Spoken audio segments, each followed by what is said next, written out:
¿Qué tal? Bienvenidos al podcast Invirtiendo y Entendiendo. Y esta semana tengo el gusto de poder presentar a Enrique Covarrubias, economista en jefe de Actinver. Enrique, muy buena tarde, noche, lluviosa aquí en la Ciudad de México, el día de hoy que estamos grabando. ¿Cómo te va? Muy bien, Edgar. Estoy súper contento de poder platicar contigo, poder platicar con tu audiencia. Va a ser una tarde lluviosa, pero muy divertida, sin lugar a Llena de dudas. ideas y anécdotas. Y quién mejor como tú que platicarnos un poquito del mercado mexicano de valores. Pero bueno, hoy ya eres toda una celebridad, ¿no? El otro día platicábamos en la presentación del libro, un poco también de tu carrera, pero Enrique Covarrubias, economista en jefe de Actinver, ¿qué quería ser cuando era niño? Yo quería y sigo queriendo ser matemático. Yo estaba muy seguro desde que era niño que me encantaban los números, que yo quería aprender matemáticas y poder utilizar este lenguaje matemático para comprender el mundo. Tal vez de niño yo no sabía exactamente qué parte del mundo quería comprender. Poco a poquito comencé a darme cuenta que era más el mundo académico, el mundo financiero, la economía y las herramientas matemáticas que estuve desarrollando, pues poco a poquito comencé a aplicarlas a este mundo. Ya descubriste muy temprano tu vocación. Y eso no es sencillo. Hay mucha gente que le llega a la edad ya, incluso en la universidad, y dicen, bueno, me cambio de carrera, ¿no? A lo mejor, incluso gente después, dice, va abordando algunas ramificaciones de lo que ya había estudiado previamente. ¿Y tú en qué parte de tu vida te das cuenta que lo tuyo va a ser el análisis económico? Pues, siempre supe que las matemáticas era la disciplina que más me gustaba. Lo supe en la secundaria, lo supe en la preparatoria, y me acuerdo mucho en la prepa que fui a una de estas ferias de universidades, ni me acuerdo bien en dónde fue, pero en el stand de la UNAM me dieron una hojita donde venían todas las carreras que la UNAM ofrecía. La UNAM como la universidad pues, más grande, que mayor oferta de carreras tenía y posiblemente tenga en este momento. Y ahí voy con mi lápiz a comenzar a eliminar las carreras que yo sabía que no quería estudiar. Y al final de estar eliminando carreras, me quedé con dos. Una era la carrera de matemático y la otra era la carrera de actuaría. Pero no porque me llamara la atención la actuaría, sino porque no sabía lo que era y no quería borrarla. Y comencé a preguntar qué era esta carrera de actuaría. Comienzo a preguntarle a personas. Escuché diferentes respuestas, pero la mayoría eran personas que me decían que era de alguna manera matemáticas aplicadas a algo, a seguros, a finanzas, a demografía. Y comienzo el proceso de admisión a la UNAM. Y de hecho, mi primer experiencia universitaria fue estudiando matemáticas en la UNAM. Al final decidí no quedarme en actuaría, quedarme en matemáticas, me parecía un poco más apegado a lo que yo quería hacer. No estuve mucho tiempo en la UNAM, estuve menos de un año porque me tocó aquella huelga, no sé si te acordarás, Edgar, aquella huelga del MOSH a finales de los 90. La UNAM cierra, tengo que cambiarme de universidad y tuve uno de los mejores golpes de suerte de mi vida, que fue haber recibido una beca completa para irme a estudiar a Cholula, a la Universidad de las Américas Puebla. Entro a estudiar matemáticas en ese momento y a la mitad de la carrera se ofreció la posibilidad de poder agregarle economía a mi licenciatura. Entonces comencé a estudiar matemáticas y economía. No sé si eran dos carreras o no, en realidad la ventaja de haberlo agregado era que no tenía que hacer dos tesis, dos servicios sociales, simplemente tuve que completar las carreras de las dos licenciaturas, pero en un programa conjunto. Y siempre me llamó mucho la atención la economía, pero haber estudiado ya formalmente en la universidad fue muy rápida la pasión que desarrollé también por esa disciplina. Y aprender matemáticas, economía y finanzas es algo que ha sido un común denominador incluso en este momento de mi vida profesional. Es esto que está justo en la intersección de estas tres disciplinas, es lo que más me apasiona. Sí, sí, sí. Generalmente el que es bueno para las matemáticas es bueno para la economía, pero no necesariamente el que es bueno para la economía es bueno para las matemáticas. No sé si estás de acuerdo conmigo, ¿no? Hay economistas que son muy buenos, pero meterse a la labor de arrastrar el lápiz de forma cotidiana es otro boleto, ¿no? En tu caso, tu vocación desde muy joven te fue orillando además a algo que también está muy segmentado, no para todo el mundo, que es el análisis. Ya que tú estás cursando la carrera, te diste cuenta que podías tomar el rumbo, la ruta del análisis financiero, del análisis económico, o en qué punto de tu vida viste este resquicio de oportunidad. Sí, sabes que yo veo las matemáticas como una disciplina que se parece mucho a alguien que estudia algo como música, por ejemplo. Yo no sé nada de música, no puedo tocar absolutamente nada, pero me ha tocado ver a las personas que se han dedicado a esto de tiempo completo y no es algo que venga con talento, es algo que viene con mucha disciplina y son personas que se pasan toda su vida aprendiendo, ¿no? O sea, desarrollando esta técnica para lograr ser los grandes músicos. Creo que para ser un matemático aplicado, como es mi caso, se parece mucho. La gente se tiene que poner a trabajar desde que es muy joven, a desarrollar una técnica matemática, a resolver problemas uno tras otro, aprender herramientas cada vez más sofisticadas. Y aunque gran parte de las matemáticas no los utilizas ni en la economía ni en las finanzas, sí te permite desarrollar una cierta manera de poder atacar los problemas de la vida diaria. Para mí fue un shock haberme cambiado a la economía. Yo pensé que en la primera clase de economía lo único que iba a hacer era resolver problemas de optimización, problemas que uno aprende en los primeros cursos de cálculo. Y la realidad es que las matemáticas no son la única razón por la cual se hace economía. La economía parte al revés, parte desde un punto de vista en el cual hay que estar entendiendo problemas reales, problemas sociales o problemas financieros. Como tú bien mencionas, son problemas que se pueden atacar desde muchos puntos de vista y uno de ellos es el que tiene las herramientas más matemáticas o más estadísticas que le permite a través de un lenguaje más formal poder extraer conclusiones lo más robustas posibles, lo más probable que alguien más pueda con datos distintos poner a prueba estas hipótesis y ver si las teorías están funcionando. Pero el shock que yo vi es que la economía se ha convertido en una disciplina muy amplia. Posiblemente la economía hace 200 o 300 años era muy claro de qué se trataba. Se trataba de entender estos mercados económicos, la manera en la cual la gente con dinero compraba o tomaba decisiones de producción, pero la economía se convirtió posiblemente en una filosofía cuantitativa de cómo entender problemas sociales. Hay muchos economistas que en realidad en otras épocas se hubieran podido catalogar como psicólogos, como sociólogos, como politólogos, como antropólogos, pero esta manera de poder atacar problemas a través de datos sobre todo, a través de herramientas estadísticas para poder entender estos datos y a través de un modelaje matemático para poder sacar conclusiones robustas. Esto es lo que la economía es hoy en día. Algunos como yo, me gusta mucho más analizar, poder entender pues lo que está sucediendo a través de un formalismo principalmente estadístico o matemático en general. Pero esto es algo que es un punto de vista que es mío y de otros analistas que tienen pues intereses como los míos, pero la economía es mucho, mucho más amplia como tú mencionas.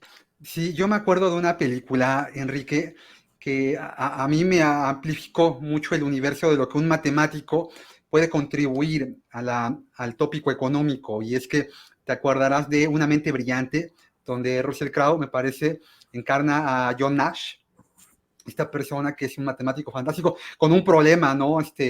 Importante, ¿no? Lo desarrollan muy bien, esta esquizofrenia que tenía, ¿te acuerdas?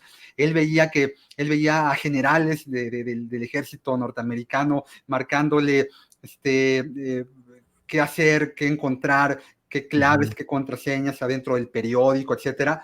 Pero bueno, esto que era como muy hollywoodizado atrás, lo que llevaba era una persona con una mente fantástica, que trabajaba las matemáticas de una forma maravillosa, pero aplicándolo a la economía, ¿no? De hecho, en la parte final de la película, si no mal recuerdo, le están entregando el premio Nobel de Economía a este matemático fantástico. Y bueno, pues así yo creo que mucha gente va descubriendo que su vocación puede irlo orillando hacia la economía. Hay gente que, te voy a platicar un poquito, por ejemplo, mi primer gerente en el medio, en Casa de Bolsa Finamex, ya esto debe tener más de 20 años, no era matemático, no era financiero, no era tampoco ingeniero, era agrónomo, ¿no?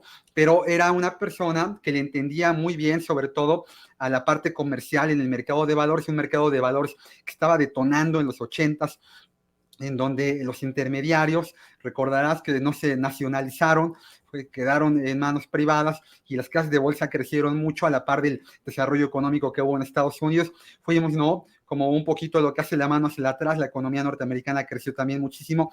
Y ahí, bueno, pues este tipo de personas se empiezan a vincular a la economía. Pero la parte del mercado de valores, esta carnita que hoy ya vives todos los días, ¿no? Te vemos siempre haciendo comentarios bien interesantes en medios de comunicación, te vemos ya también en portadas de revistas que te ponen como uno de los economistas más importantes del país. ¿En dónde viene? ¿Cuál fue el revulsivo, Enrique? ¿Fue una persona? ¿Fue algún libro? ¿Fue algún evento el que te catapultó a estar donde ahorita estás? Sí, siempre la vida te va llevando por caminos que no esperas. En mi caso, lo que me sucedió es que yo quería ser un profesor de universidad. Ese era mi sueño. Que yo veía, sobre todo mis profesores en la Universidad de las Américas, Puebla, que tenían una vida que intelectualmente era muy rica, que vivían en una ciudad muy hermosa, y yo quería tener ese estilo de vida. Tuve también un segundo golpe de suerte cuando el gobierno de México, a través del CONACYT, me da la posibilidad de irme a estudiar un posgrado. Yo escojo irme a la Universidad de Cambridge a hacer uno de los programas más famosos para los matemáticos.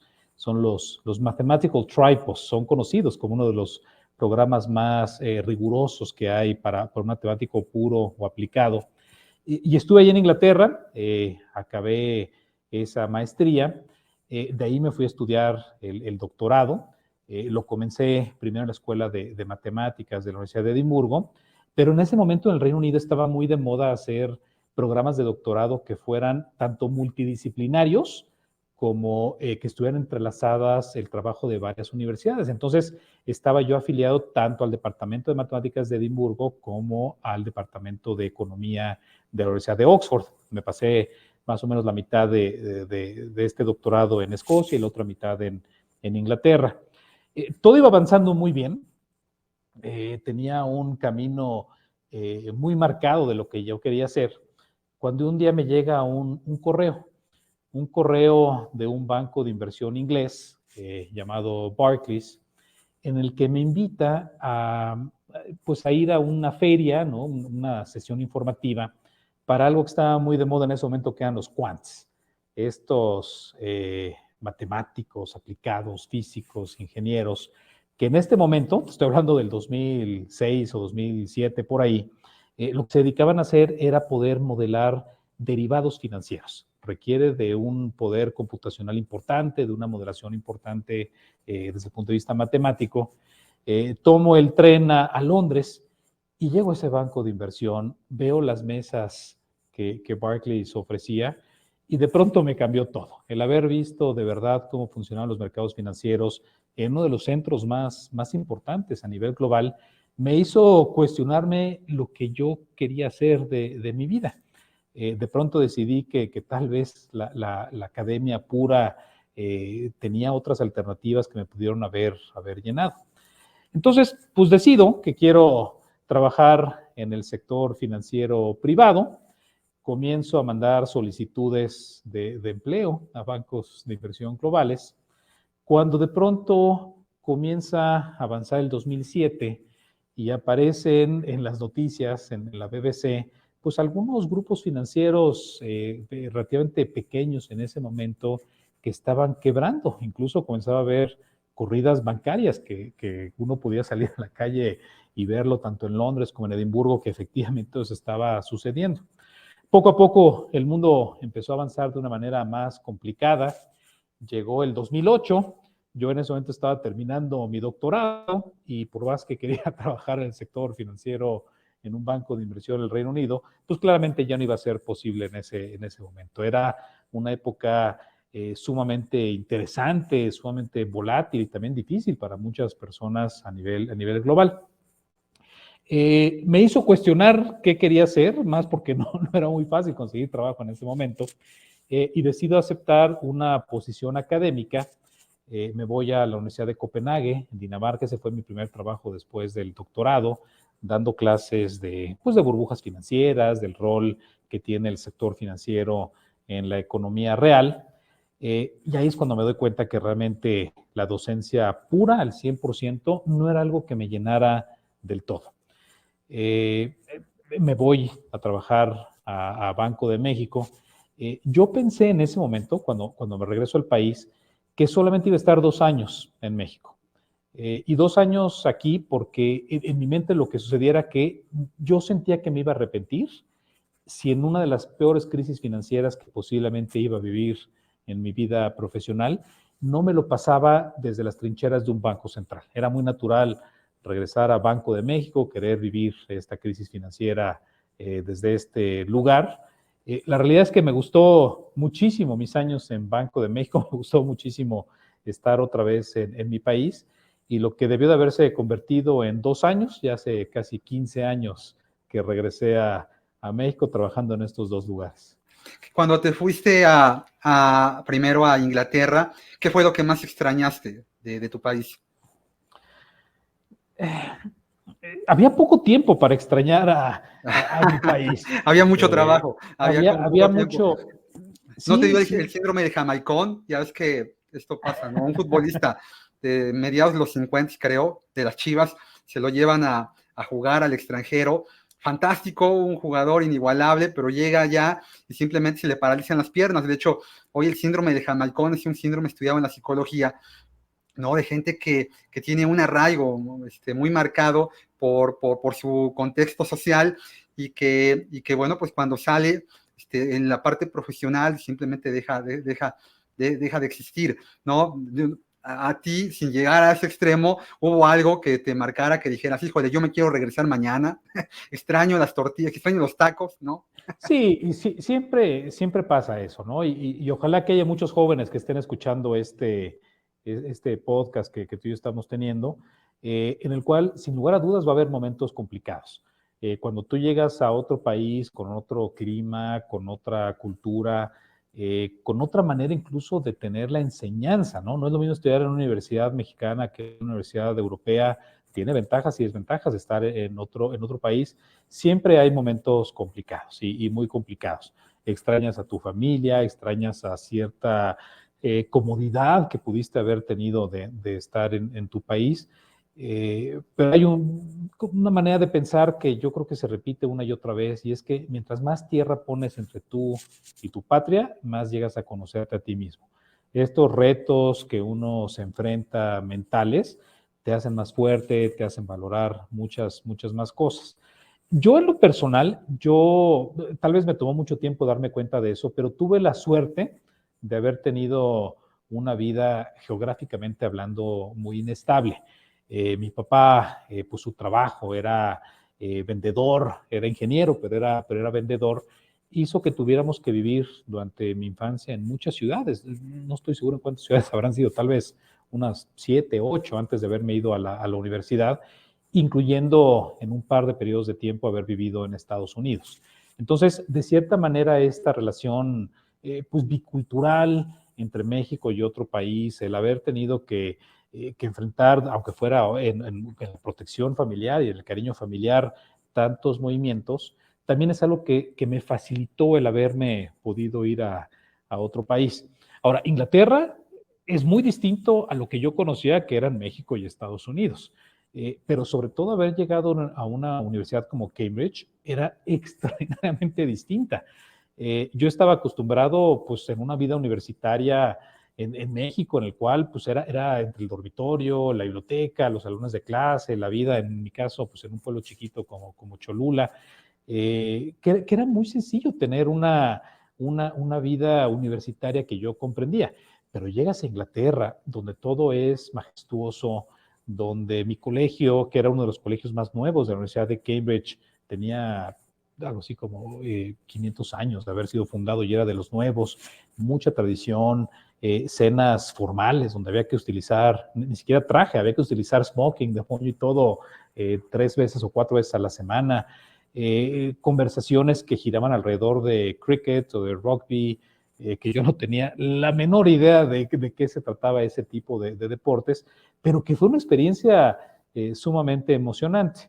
Había otros mexicanos ahí en la Universidad de Cambridge, también había otros estudiantes de mi programa que no eran británicos o ni siquiera europeos, y esta manera de poder hablar, de compartir experiencias, o con personas con las que compartes afinidad, o con personas que están enfrentando la misma realidad distinta, hacía que fuera mucho más sencillo poder enfrentar esos años de diferencia de la cultura mexicana.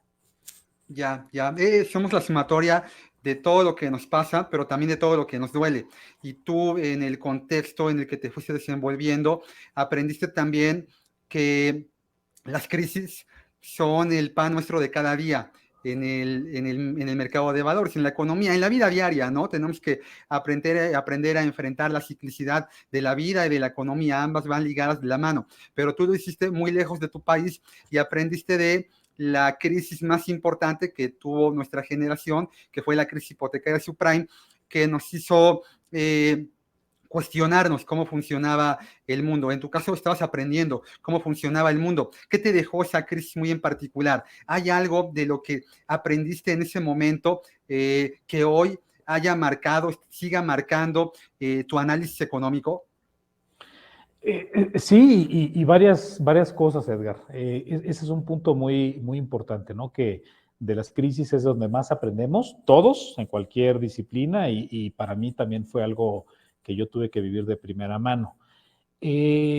Algunas cosas son muy obvias, muy directas, y otras tal vez circunstanciales que me lograron, perdón, no que me lograron, que me ayudaron a poner en una situación más de mucho aprendizaje. Disculpa. Por ejemplo, ¿dónde estuvo algunas de las experiencias más de crisis que yo tuve que vivir? El primero es que me sirvió muchísimo esa crisis financiera para darme cuenta que lo que uno aprende en los libros de texto en la universidad es incompleto.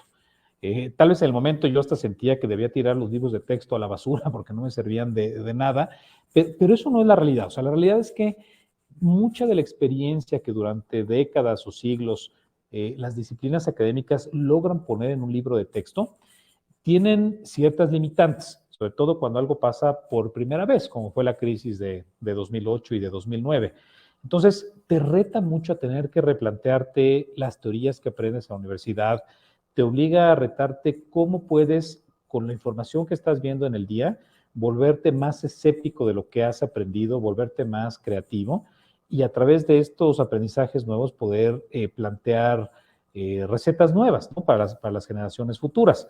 En mi caso, yo viví casi toda esa crisis dentro de Banco de México. Entonces, era un banco central en el cual, pues todos los días sucedían cosas nuevas. Yo veía, por ejemplo, que Estados Unidos tenía que implementar algo que hasta ese momento era, pues no completamente nuevo, pero sí nuevo en el contexto de esa economía moderna, que eran los procesos de quantitative easing. Esta idea de que los bancos centrales, pues una vez que la tasa llega al 0%, pues hay que pensar en maneras distintas de poder apoyar la economía. En ese momento fue la impresión de dinero para comprar bonos soberanos y bonos corporativos. Y aquí en México no fue la excepción. No llegamos a tener una tasa ni remotamente cercana al cero, pero sí se tuvieron que implementar, por ejemplo, la subasta de dólares. Se tuvo que poner en un reto importante cómo poder tener un entorno macrofinanciero estable, cómo regular los bancos para que estuvieran bien capitalizados, porque sí veíamos un entorno bastante nuevo. Otra cosa de crisis que me tocó vivir en esos años, yo no hice nada, yo fui simplemente un beneficiario de esto que te voy a decir, Pero los funcionarios de Banco de México tuvieron la visión en ese momento de aprovechar la crisis para reclutar gente, para reclutar talento. Muchos mexicanos que tal vez en otras épocas hubiera sido muy natural entrar a trabajar al sector privado en México, en el mundo, o haber entrado a trabajar en las mejores universidades del planeta, en ese momento Banco de México se dio cuenta de que un banco central sí tenía la capacidad de poder reclutar a estas personas, poderles ofrecer cierta estabilidad laboral que el resto del mundo no podía tener. Y tuve la fortuna de poder entrar a Banco de México con gente que es talentosísima. Son personas que ahora son los líderes, tanto pues del sector público, todavía sí, pues de administración pública, como los que son mis pares en otros lugares del sector financiero privado. Y el haber compartido con tanto talento en este momento de crisis, pues hizo que yo tuviera la oportunidad de aprender todos los días de personas muy talentosas, de poder llevar a cabo pues una vida profesional que implicaba reformas estructurales, herramientas nuevas desde un punto de vista de Banco Central, artículos académicos que acabaron siendo parteaguas para el diseño de políticas públicas del país durante los siguientes ya 10, casi 15 años. Y esa crisis posiblemente es lo que más me dejó, la posibilidad de haber compartido con tanto talento, tantos años en la trinchera de un banco central. Y ahí aprendes, te formas, ¿no? Porque bien lo dijiste, ¿no? Uno se forma en las crisis. Dicen que el verdadero capitán de barco se vuelve capitán cuando viene la tempestad, ¿no? Digo, cuando hay calma y el viento te sopla a favor, cualquier persona, ¿no? Que suba y agarre el timón va a llegar a buen puerto, pero bueno, a ti te tocó enfrentar, ¿no? La crisis más importante que habíamos tenido en casi 80 años. Y ahí evolucionas. Yo creo que ahí cambia mucho el chip del Enrique, que venía con una formación académica interesante, ya no quería ser académico o no al 100%, porque yo creo que también el tema académico es muy vocacional, ¿no? Tarde que temprano el aula te vuelve a llamar, ¿no? Y dice, a ver, ven para acá, y a lo mejor no como lo imaginábamos cuando éramos más chiquitos, pero ahí está siempre sembrada esa semillita, ¿no? De transmitir. Es algo también bien importante. En el analista tiene, además de la importancia de la labor de estructurar ideas, transmitirlas, lo que alguna vez platicábamos, es lo que te pasa, cómo lo haces, cómo lo interpretas, pero luego cómo lo transmites. Y yo creo que ahí el gran analista, el buen analista se distingue de los demás en ese último trecho de cómo transmitir, cómo aprender a transmitirlo.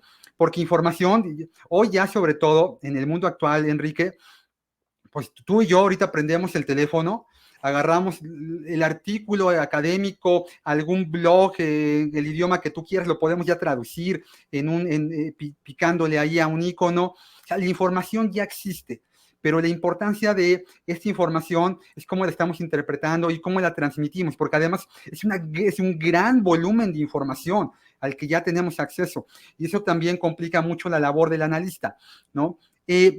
Enrique Covarrubias, él cuando va a analizar algo, algún tema, ¿a quién escucha? Escucha a pares como él, escucha a gente que está en la casa de bolsa donde él trabaja, escucha a quién volteas tú a escuchar. A muchas personas. Mira, tal vez para contestar esa pregunta que es difícil, déjate cuento un poco cómo es la vida de un analista, ¿no? ¿A qué nos dedicamos en el día a día?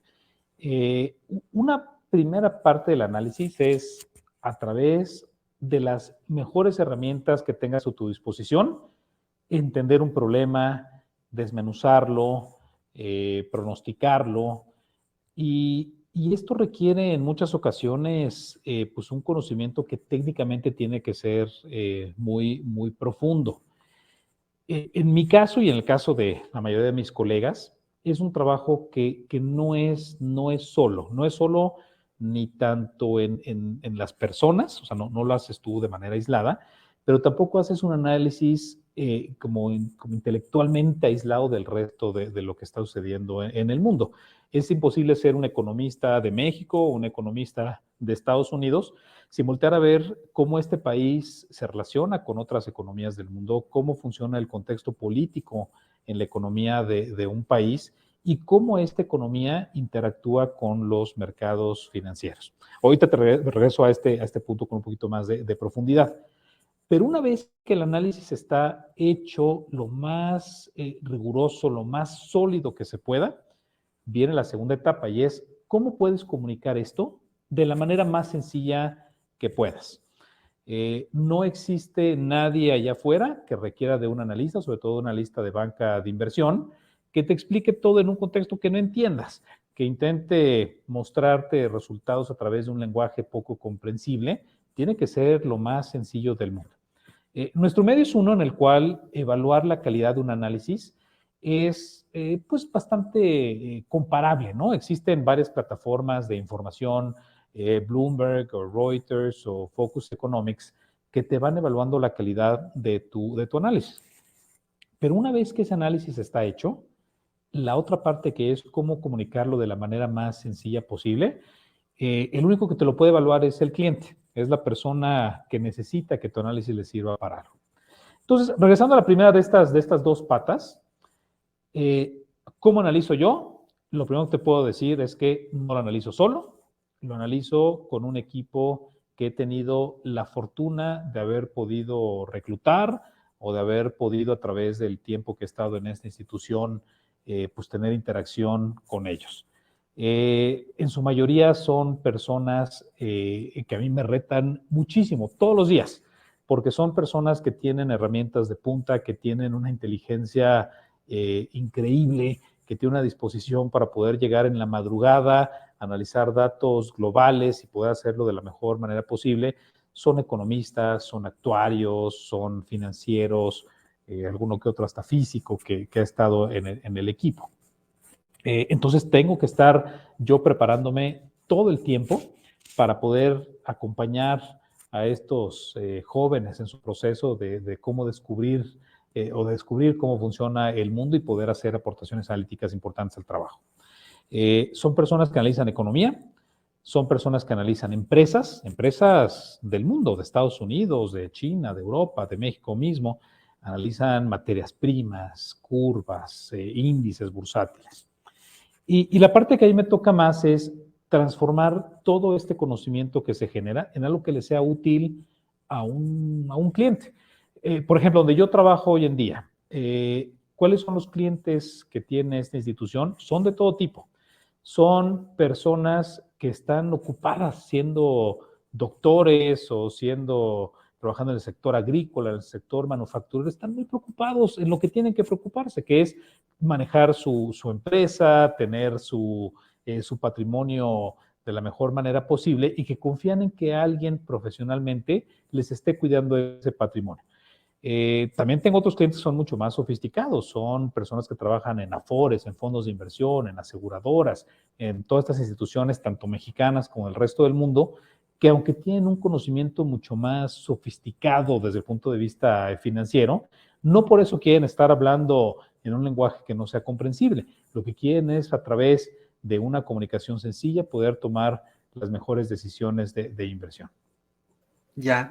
Alguna vez en una plática organizada por Viva, me parece, Gabriel Guerra, analista más dedicado al tema político, hacía una reflexión que me pareció bien interesante con mucha gente del área del análisis económico, y decía, hoy es muy difícil abstraerse de los círculos individuales, ¿no? ¿Y a qué se refería? Tú y yo tenemos un grupo de WhatsApp laboral, tenemos un grupo de WhatsApp de amigos, tenemos un círculo de personas de las que nos rodeamos de forma cotidiana, nuestra familia, y esos círculos van marcando mucho nuestra forma de pensar, nuestra estructura de toma de decisiones. desde lo más simple, ¿no? Nuestra esposa hoy nos dice, bueno, pues hoy toca lechuga con pechuga, y listo, pues es lo que vamos. ¿Por qué? Pues porque hay que comer saludable. Cada círculo del cual nos vamos rodeando nos va formando una decisión. Cuando tomamos decisiones de inversión, decisiones de selección de activos, determinar qué comprar, qué vender, a qué precio hacerlo, a qué precio no hacerlo, ¿cuál es el filtro de un analista? ¿No? ¿A quién, ya me dijiste de quién te rodeas, pero en qué momento pones a prueba la teoría que tu equipo elaboró? Porque no nada más es definir, esto puede ser cierto, pero hay posibilidades de que haya errores en el análisis, ¿no? ¿Cómo vas filtrando en medio de tus círculos qué está bien, qué va a proceder y qué no va a proceder? Sí, y este tema es uno de los más importantes para la carrera de un analista en el sector financiero. Los analistas no tenemos una bola mágica. Uno ve los pronósticos de cualquiera de estas encuestas y parece que el economista tal está diciendo que el tipo de cambio va a llegar a cierre de año a un número. No es cierto que sepamos ni remotamente a la perfección si el 31 de diciembre a la medianoche el tipo de cambio va a estar en este nivel. No hay manera de saberlo. El trabajo del analista es mucho más de probabilidades. Es un tema de, en diferentes escenarios, ¿qué le puede pasar a los diferentes instrumentos financieros? Y luego viene la discusión de todos los posibles escenarios, ¿cuál pensamos que podría ser el que más probabilidad tenga? Hoy en día, bueno, en los últimos 5 años hemos visto pandemias, conflictos sociales, conflictos militares. Saber exactamente cuál va a ser el desarrollo de cualquiera de estos temas es imposible saberlo. Pero lo que sí podemos hacer es un poco basado en la historia y un poco de sentido común hacia adelante en los diferentes escenarios, cuál es el más probable que vayamos a estar observando. Yo te diría o sea, como analista, siempre es muy sano estar exponiendo tus ideas ante todo tipo de personas, porque mientras más hablas de los diferentes escenarios, más probable es que escuches un punto de vista que tal vez no se te haya ocurrido. Es más, si no estás viviendo un escenario en el cual constantemente hay gente que te está aportando ideas nuevas, no estás haciendo bien tu trabajo. Es importante exponerte, es importante ser muy transparente en lo que estás pensando, porque va a haber mucha gente que sabe más que tú. Ahora, en todas estas probabilidades, ¿no? Un poco intentando contestar tu pregunta, ¿cómo sabes como analista cuál de los diferentes escenarios es el que hay que poner enfrente, en el cual vas a poner pues el prestigio de tu capacidad de análisis? ¿Es el más conservador? ¿Es el más arriesgado? La realidad es que hay siempre tentaciones de los dos lados. Hay una tentación de estar en la comodidad de la mediana, que nadie hable mucho de lo que el equipo de análisis que uno representa está diciendo, porque si estás muy cerca de donde está el consenso, pues nadie te va a cuestionar nada. Ese es un punto de vista que puede llegar a ser, sí, muy cómodo, pero también muy peligroso, ¿no? En el sentido de poder dejar de pensar, de cuestionar y simplemente hacer lo que la marea te está diciendo que hay que hacer. Ahora, también es atractivo de vez en cuando ser el que tiene un punto de vista muy distinto al del resto del mercado, pero te expone en el sentido de que todo el mundo se entera de un punto de vista distinto, te lo van a cuestionar, van a hablar de ti, y en ocasiones, pues ese tipo de calls, ¿no? Que le decimos, este punto de vista de hablar de algo que nadie ha visto y de hablar de un número separado al que el resto del mercado tiene, aunque tiene ciertos retos, creo que de vez en cuando, si genuinamente piensas que eso va a suceder, vale la pena ponerlo sobre la mesa y permitir que el discurso público comience a hablar de esto. Imagínate, por ejemplo, un analista que a mediados bueno, el peor momento de la pandemia, ¿no? Cerca de la mitad del 2020, que el tipo de cambio estaba arriba de 24 pesos por dólar.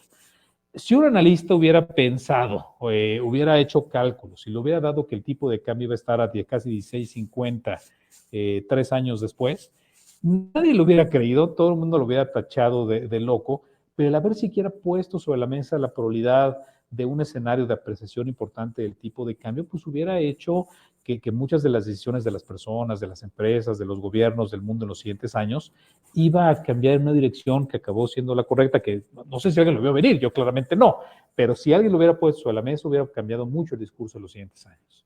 Claro, sí, sí, es que en economía, igual que la economía y la vida funcionan muy a la par, ¿no? Hay que esperar lo mejor, pero hay que estar preparados para lo peor. Y Sí. somos una sociedad de manada y tendemos, ¿no? A arrastrarnos, a caminar hacia donde la mayoría va y siempre el arrocito negro, ¿no? Como decían las abuelas, pues es un poquito el que en efecto está más expuesto, pero a la vez, ¿no? Genera discusión en torno a, hoy este podcast está grabando un 14 de agosto y una de las notas importantes que Michael Burry, esta persona que en su momento pronosticó lo que platicábamos hace ratito, pues las adversidades que ocurrieron a raíz de la crisis hipotecaria subprime, él apostó en contra del sistema financiero norteamericano, en realidad en contra del sistema financiero global. Hoy está yéndose corto por cientos de millones de dólares en contra del Standard & Poor's y del Nasdaq, ¿no? ¿Le va a atinar o no le va a atinar? Pues es imposible saberlo, ¿no? No tenemos una bolita de cristal, a la mejor y sí, a la mejor y no, pero la economía tiene esta carnita a la que le enterramos de forma muy sabrosa al diente, ¿no? A participar en la discusión. Seguramente tú y yo fuimos de esta generación en donde la discusión tenía que ver con entornos de crisis recurrentes, transeccionales. Cada vez que cambiaba una administración pública en este país, las espirales inflacionarias, las crisis devaluatorias, pues eran el tema a discutir todos los días, o llegaba la comida con la familia el domingo y venía la arenga, ¿no? De los políticos que lloraban, diciendo que defenderían el peso como un perro, etcétera, etcétera. Toda esta historia que ya hoy vemos en los libros de texto, estaba prohibido decir libros de texto, ¿no? Ahora en este entorno, bueno, cambiemos el chip, cambiemos el tema, ya habrá oportunidad de hacer un episodio 2.0 y hablar de política, pero hoy no, hoy no. Oye, no, bueno, pero tú y yo sí somos esta generación marcada por las crisis. Y tú trabajaste en Banco de México, ¿no? Entonces, viviste muy de cerca seguramente todo esto y te sirvió para formarte y luego caminar a una entidad privada. ¿Cómo fue esta transición de pasar de Banco de México y de llegar a donde estás ahorita, que es uno de los bancos de inversión más importantes del país, que estás en Actinver? En muchos sentidos son parecidas las dos instituciones y en muchos otros son casi opuestos. Yo creo que lo más importante de Banco de México es que es un lugar que atrae a gente que le gusta mucho el reto intelectual, le gusta mucho trabajar duro, pero también le encanta trabajar un lugar como un banco central. Es una persona que de cierta manera sabe que quiere dedicarle muchos años de su vida al bienestar de la sociedad. Trabajas haciendo política monetaria, pero el Banco Central es mucho más allá que un lugar que hace política monetaria. Es una especie de think tank de la administración pública en general. Muchas de las grandes ideas de cómo hacer políticas públicas en México salieron de ahí. Yo trabajo en Actinver, entre otras razones, porque es un lugar que es un gran banco de inversión, pero también es un lugar que tiene un objetivo de inversión muy claro, y es ayudarle a las personas mexicanas a construir un patrimonio. Y los clientes de este lugar no son solamente el gran manejador de fondos que vive en Nueva York, también es el doctor Rodríguez, que tiene su consultorio médico en algún lugar de Sinaloa, y que también requiere ayuda de cómo construir un patrimonio con los primeros 500,000 pesos que acaba de juntar. Y esta combinación que los anglófonos lo dicen mejor, ¿no? Wall Street and Main Street, ¿no? Se parece mucho aquí. O sea, sí hay una parte de mercados financieros grandes, sofisticados, pero también hay mucho del día a día. Y esta es algo que me gusta mucho de esta combinación. O sea, sí tiene mucho de los componentes interesantes de los grandes grupos financieros, pero también este componente del día a día que me hace recordar por qué escogí este trabajo. Los horarios son distintos. Ahorita antes de que empezáramos la transmisión, me preguntabas, Edgar, que que cómo estaba mi semana, ¿no? En este inicio de semana de lunes. Yo ya no llego en la madrugada a la oficina como en otras épocas, pero el rol del analista sí es un rol que está muy pegado a los mercados. Y hoy en día los mercados abren muy temprano, comienzan posiblemente de manera oficial, cuando el INEGI publica los primeros datos económicos del día, que es a las 6 de la mañana. Tiene que llegar gente incluso antes de las 6 de la mañana o bastante antes de las 6 de la mañana para poder aprovechar un poco de tiempo en entender cómo están cerrando los mercados en Asia, qué le está pasando a los mercados europeos en ese momento, los datos del INEGI, la preparación de la estrategia de inversión para el día una vez que abra la bolsa de Estados Unidos y por tanto la bolsa mexicana, pero también es un trabajo que cierra temprano, porque termina no muy lejos o no mucho después de que haya cerrado los mercados financieros, dependiendo de la época del año, puede ser a las 2 o 3 o 4 de la tarde, y eso es muy distinto a trabajar en el sector público. Es un sector público en el cual usualmente se llega tarde, se termina no tarde, tardísimo, y aquí todo es mucho más temprano. Entonces, te tiene que gustar trabajar en deshoras en muchos sentidos, pero disfrutar mucho poder tener como hoy, ¿no? Vamos a terminar el podcast, nos vamos a ir y todavía ver un poco de luz del día, puedes tener una vida personal, ¿no? Después de horarios de trabajo complicados, pero que aún así tienes esta ventaja en el sector privado. Oye, el médico, por ejemplo, dice, yo no le receto. Hay muchos doctores que yo he conocido que dicen, yo no le receto a mi familia. No, es muy común, ¿no? Oye, si se siente mal, pues que vaya con otro médico, porque hay este sesgo, ¿no? De si lo hago bien, si lo hago mal, y seguramente a ti se te acerca mucha gente. Alguien también, una persona que conocí que es cómico, decía, pues que yo llego a la reunión de la familia y cuéntate un chiste, ¿no? Pues es que yo vine como invitado, ¿no? Pero bueno, pues ni modo, ya tengo que por ahí hacer un poquito de malabares, ¿no? Me imagino que a ti también te pasa, a mí también me llega a pasar, ¿no? Que, bueno, pues saben un poquito que les sé de esto, ¿no? ¿Y qué va a pasar con el tipo de cambio? ¿Y qué va a pasar con la tasa de interés, con la inflación? La economía la vivimos, la respiramos, la soñamos, ¿no? Había un comercial, creo que era de Coca-Cola, que decía, come fútbol, sueña fútbol y toma Coca-Cola, era lo único diferente. Pero tú y yo estamos inmersos, sumergidos en esto todos los días. Cuando alguien se acerca a ti y te pregunta en qué invertir, cómo invertir, y ahí Taleb tiene algo que esta parte del skin in the game, él dice, no, Nassim Taleb, no le digas, no le preguntes a alguien cómo invertir, pregúntale a alguien en qué está invertido, ¿no? Obviamente haciendo un disclaimer de que Enrique Covarrubias, con su perfil de inversionista, con todo lo que sabe, etcétera, etcétera, tiene una dinámica, una filosofía de inversión muy diferente a la de cualquier otra persona, ¿no? Pero Enrique Covarrubias, padre de familia, seguramente hombre de trabajo, que le queda muchísimo tiempo, ¿no? ¿Qué edad tienes, Enrique? 43, ya casi 43, te 44. quedan 20 y pico de años de trabajo profesional. ¿Cuál es su perfil de inversionista? ¿Le gustan los bonos gubernamentales nada más? Tasa muy atractiva en este momento, ¿no? Muy líquidos, seguros, o a lo mejor ya se empieza un poco a diversificar. ¿Qué hace Enrique Covarrubias? ¿Qué perfil de inversionista tiene él actualmente? Yo soy agresivo en mi perfil de inversión, pero lo que tengo mucho cuidado es a la hora de hablar con alguien de estos temas, no confundir mi perfil de inversión con el perfil de alguien más, ¿no? Y eso es importante.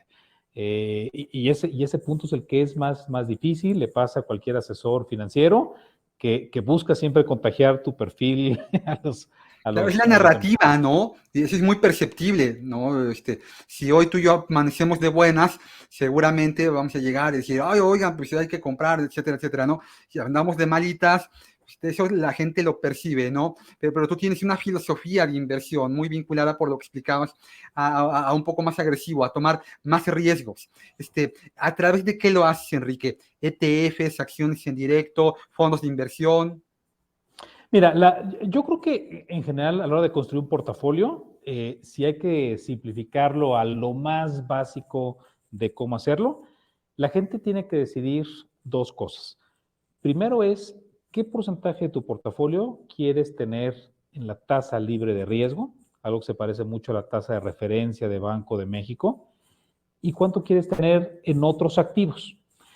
México es un país que tiene mucha suerte de tener una tasa de libre de riesgo que usualmente es alta.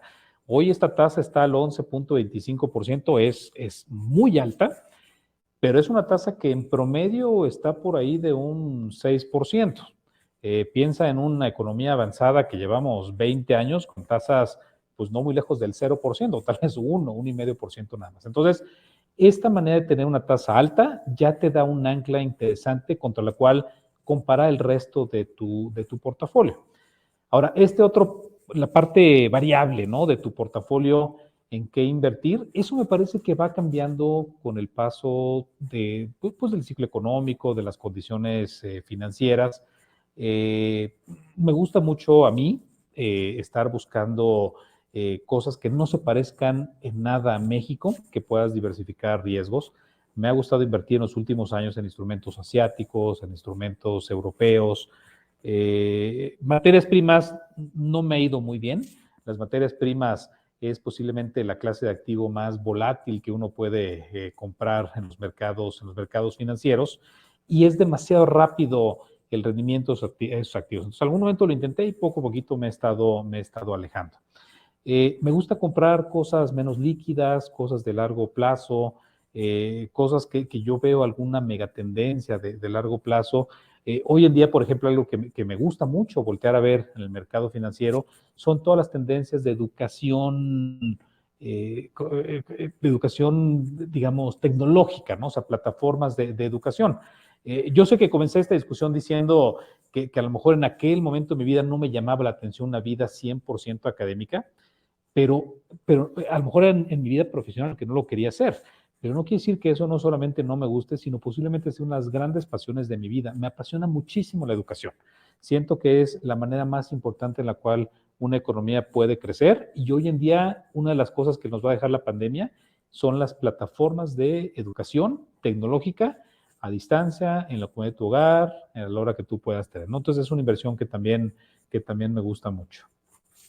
Sí, yo me acuerdo que cuando nos conocimos, una de las piedras sobre las que giró nuestra conversión fue el tema de cómo transmitir, cómo permear en la sociedad la educación financiera, ¿no? La educación bursátil. Es algo que vocacional, ya lo tienes.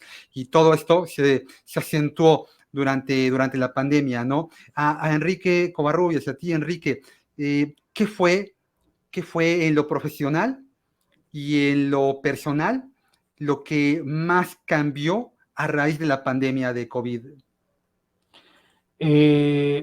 Muchísimas cosas cambiaron. Creo que lo más importante es que tantito antes de que comenzara la pandemia, a finales del 2019, nació mi hija.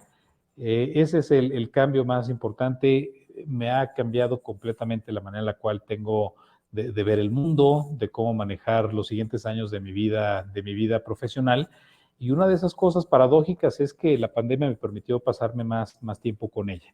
Me gusta mucho. Ahora, en la vida profesional como tal, no la personal, eh, la pandemia ocasionó un cambio radical en la cual las economías del mundo se están comportando. Mucha gente se dio cuenta de que podía estar haciendo home office, de que podías vivir en una ciudad distinta. Mucha gente se jubiló, y lo veo con mucha envidia, ¿no? En muchos sentidos, la manera en la cual el mundo Ya se ha somos estado dos. cambiando. Pero increíble, ¿no, Edgar? ¿Cómo cambió esto? Entonces, creo yo que la manera de hacer economía también la tuve que cambiar. No me imaginé que de pronto hubiera una disponibilidad de datos tan masivos como hay ahora, acceso a los servidores más poderosos del mundo desde una laptop con la cual estoy viendo aquí enfrente de mí. Y de pronto la manera de hacer economía dejó de ser de una manera tradicional a convertirse en algo que se parece mucho más a ciencia de datos que a economía. Nos estamos enfrentando a revoluciones como el ChatGPT, o en general tecnología de inteligencia artificial, que va a cambiar la manera en la cual el analista hace las cosas. El analista yo creo que va a dejar de ser la persona que escribe ecuaciones, que intenta estimarlas a través de datos, para convertirse más en una especie de curador de información, un editor de análisis que exista allá afuera, y nos hemos tenido que reinventar en los últimos 2 o 3 años todos los que estamos en este medio, y seguramente vamos a tener que seguir haciéndolo durante los siguientes años, porque el sector financiero está cambiando, y está cambiando posiblemente a la velocidad más rápida que se ha enfrentado este sector. Sí, sí, parte de esto es mucho lo que está haciendo Actinver, que lo ha hecho muy bien, el democratizar las inversiones a través de plataformas, de aplicaciones, está generando un boom en el entorno del inversionista mexicano. Históricamente había como 200,000 cuentas de inversión, así durante muchísimo tiempo, y un poquito antes de la pandemia esto empieza a cambiar a raíz de que jugadores como ustedes, como GBM, Cuspid, otros más que se han ido sumando, empezaron a permitir al pequeño y mediano inversionista acceder de forma muy simplificada a través de un dispositivo, o sea, al gran mercado de valores global, ¿no? Porque ya hoy, a través del sistema internacional de cotizaciones, cualquier persona en México con un contrato de intermediación bursátil que se puede abrir ya con algunos cuantos pesos, ya no hablamos ni de miles, hablamos de cientos, puede poner su patrimonio en todo lo que tú explicaste, ¿no? Y esto está evolucionando de forma muy rápida, no nada más lo que está pasando, sino cómo está pasando y cómo tenemos, bien lo decís, que reinventarnos, ¿no? Porque lo que te mata no es la bala, o sea, si yo meto una bala en la recámara de un revólver y la disparo, le voy a hacer daño a alguien. Si la agarro con la mano y la aviento, pues no va a pasar nada. Lo que te mata es la velocidad con la que se desplaza la bala. Esto pasa prácticamente en cualquier actividad y ahí tenemos que ser muy rápidos en aprovechar las oportunidades y enfrentar los retos. Aquí creo que el reto más importante para el inversionista en este entorno de lo que platicamos, de tener muy a la mano ya activos de inversión, es definir, ¿no? ¿A quién voy a escuchar? ¿No? ¿Voy a escuchar a Enrique Covarrubias, economista en jefe de Actinver, o voy a ver un video de una TikToker? Y es que es verdad, es chistoso porque es verdad, como el meme, que alguna vez me encontré por ahí un video de una chica que le decía a la gente qué comprar y qué vender dependiendo de las fases de la luna, ¿no? Si era cuarto menguante era compra de Bitcoin, y si era octavo menguante era venta de Ethereum, o sea, y entonces, bueno, tú y yo sabemos que hay cosas que no aplican, ¿no? Pero hay mucha gente que es su primer contacto con algún activo de inversión, y dice, rayos, ¿no? Además, déjame ver, Enrique Covarrubias, ¿cuánta gente lo sigue en su LinkedIn? A lo mejor no saben ni qué es LinkedIn, ¿no? Hay mucha gente. Ah, pero tiene 1,000,000 de me gustas en TikTok. Debe de saber de lo que habla, ¿no? Entonces, ahí voy y compro lo que me dijo, y al ratito por ahí aquel influencer que dijo, compren dólares porque se va a ir a 30, y hay gente que se va a morir, Enrique, y no va a volver a ver el tipo de cambio al que compró sus dólares. Este es un gran reto al que nos tenemos que enfrentar, ¿no? Este reto, además, es un reto que el cambio generacional que estamos viviendo en este momento posiblemente sea el cambio de filosofía de vida más importante desde, no sé, yo creo que en el siglo XX no vimos una revolución de este tipo. Esta generación nueva es una generación que va a cambiar nuestra vida por siempre. Tienen una manera de pensar que creo que es la correcta, es cómo podemos aprovechar todo lo que se ha hecho desde la revolución industrial para crear una plataforma de vida que sea de calidad, que sea socialmente responsable. Y están muy preocupados en eso, y alguien tiene que ayudarles a cubrir la otra parte, cómo administran su patrimonio, cómo pueden construirlo, cómo pueden delegar las decisiones financieras a alguien en quien puedan confiar tan claramente como no lo hacen con otros aspectos de su vida. La comunicación, Edgar, es algo que es muy difícil hacerlo para esta nueva generación. Lo necesitan rápido, lo necesitan directo, lo necesitan eficiente, y son cualidades que no solamente debería ser válido para los más jóvenes, debería ser válido para la sociedad completa. Nos está haciendo que nos replanteemos cómo hay que hacer las cosas. La gente hoy en día prefiere la comunicación a través principalmente de aplicaciones en su celular. Lo prefiere sencillo, lo prefieren instrumentos que sean más líquidos, de un perfil de riesgo más bajo. el que logre comunicarle a esta generación cómo hacer que su patrimonio crezca, va a sobrevivir durante los siguientes 30, 40, 50 años, y el que no va a desaparecer. Estamos viendo grupos financieros globales sufriendo mucho ante este cambio generacional. O sea, nosotros, por ejemplo, en los últimos años, quisimos crear una plataforma que comenzó como un experimento para los más jóvenes, con estas características que estamos hablando. Es una plataforma que decidimos ponerle el nombre de DIN. DIN es un nombre onomatopéyico, es el sonido que hace una moneda cuando cae en una alcancía. La comunicación es muy, muy sencilla a través de tu plataforma digital y ha sido un éxito increíble. Ya no son solamente decenas de miles, son centenares de miles de personas que han abierto una cuenta a través de esta plataforma. No solamente son personas jóvenes de montos pequeños, hay todo tipo de personas que les ha gustado esta comunicación. Tenemos otra plataforma que se llama Bursanet, que es una plataforma, ese me gusta más verlo como una tabula rasa, es una plataforma en la cual tienes a tu disposición el mundo completo de inversiones. Puedes comprar activos de todo el mundo en tiempo real de una manera muy transparente y si quieres saber más, le das clic y te aparece el análisis que mi equipo realizó para estos fines. Y las dos maneras de hacerlo se complementan muy bien con un asesor financiero tradicional. México es un país que valora mucho a un asesor. Lo valoras tanto como tener, o sea, como de película mexicana, ¿no? A tu abogado, al cura, al doctor. También el asesor financiero es algo que valora mucho a la gente. Estar acompañado a través de alguien que sabe de ti, que sabe qué tipo de riesgo estás dispuesto a avanzar, que conoce a lo mejor hasta mejor que tú tus proyectos de inversión familiares o personales, de corto, de mediano y de largo plazo. Y estos tres patas de cómo acercarte al mundo de las inversiones, es un esfuerzo que estamos haciendo, complementado por la educación financiera. Es algo bueno, que tú en lo personal, Edgar, pero además Rankia y toda la comunidad que tú representas aquí en México, nos damos cuenta, ¿no? De la importancia de poder estar transmitiendo esta información, esta educación financiera constante en un lenguaje sencillo y que buscamos replicarlo en el día a día en nuestra manera de invertir.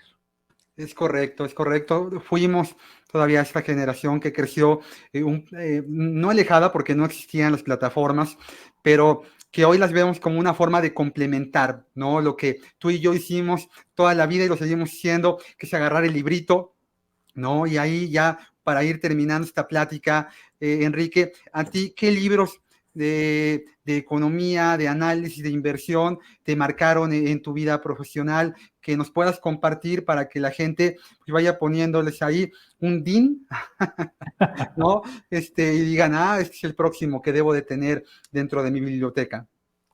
Uy, hay muchos libros y tal vez el libro como analista financiero que más disfruto es uno que no es ni de análisis, ni de finanzas, ni de economía, pero que me encanta leerlo una y otra vez para recordar cómo tengo que vivir esta parte profesional. Y es La Vuelta al Mundo en 80 días, porque es un libro de una persona que le gusta la aventura, pero que le gusta la aventura bien planeada. Es una persona que está, conforme va avanzando el tiempo, tomando las mejores decisiones, replanteándose cómo poder, con la información nueva que te está llegando, replantearte qué es lo que viene. Y además es una historia que aquellos que no la hayan leído, no les quiero dar el spoiler del final, pero tiene un final maravilloso. Es un final inesperado, que tiene un gran golpe de suerte el personaje, y que eso me recuerda mucho a la vida del analista, porque analista sin suerte no puede ser analista financiero. Es uno de los libros que más me gusta. Yo soy muy honesto, yo nunca he leído el libro, vi la película en donde además me parece que sale Mario Moreno Cantinflas, como Passepartout se llama, Ajá. claro, es el ayudante, me parece, ¿no? Y sí, sí, una película de época además fantástica. Y en un tema más técnico, ¿hay algo que nos recomiendes? Hay muchos libros allá afuera. Eh, una persona que no sabe nada de economía, que quiere comenzar a aprender los temas más básicos que hay, es un libro que todo mundo utiliza en el primer semestre de la carrera de un autor ucraniano, americano, de nombre Gregory Mankiw. Es posiblemente el libro más vendido del mundo en estos temas, pero es un libro que te ayuda a comprender las cosas más sencillas de qué son los mercados financieros, qué hace un banco central, cuál es el rol que tiene una Secretaría de Hacienda en un país. Si alguien quiere leer algo bastante más técnico, voy a usar una de las referencias que tú hablabas, ¿no? O sea, no es un libro de John Nash, pero es un libro de otro de los grandes genios que hay en este mundo económico y financiero, que es John von Neumann. John von Neumann tenía un coautor muy famoso, Oscar Morgenstern, y ellos dos en su conjunto fueron los creadores de la teoría de juegos que John Nash pues, le puso hasta esteroides, ¿no? Para hacerlo crecer al límite. Pero estos libros de teoría de juegos, sobre todo lo que escribió Oscar Morgenstern, son libros que son muy interesantes para entender cómo las relaciones estratégicas entre las diferentes participantes del mercado llegan a una interacción adecuada. Ahora, nada más para dar un último comentario. Yo creo que hoy como analista nos estamos dando cuenta que uno de los retos más importantes que tenemos hacia adelante es que el entorno geopolítico global, si puedo ser redundante, está cambiando y está cambiando a pasos agigantados. Otra vez estamos hablando de Rusia, de Ucrania, de China, Estados Unidos, de América Latina. Para mí, el mejor estratega geopolítico de la historia fue Kissinger y tiene varios libros alrededor de eso. El que quiera leer me parece espectacular. Hay uno en especial que habla del nuevo orden mundial, un libro que intenta pues clasificar de una manera adecuada como los diferentes bloques económicos, religiosos y sociales del mundo. Y muchas de las cosas que Kissinger escribió hace 30 años son inclusive válidas hoy en día a la hora de planear lo que pensamos que va a venir en los siguientes 20 o 30 años. Mi querido Enrique, grandes recomendaciones, gran plática. Yo te quiero agradecer muchísimo el tiempo dedicado el día de hoy en este podcast. Esta siempre va a ser tu casa y yo solo te preguntaría si hay algo con lo que quieras cerrar. No, nada, Edgar, al contrario. Muchas gracias por la invitación, ha sido un honor.